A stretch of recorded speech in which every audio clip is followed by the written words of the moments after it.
All right, so we have the valve, lock ring, pliers, pressure.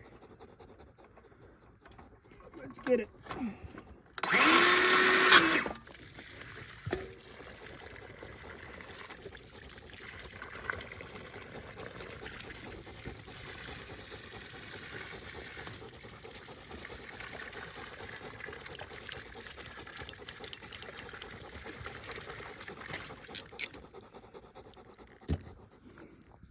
All right, there we go.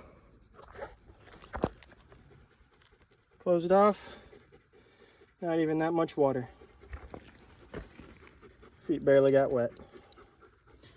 Now I can tie in the T and another valve and we're good to go.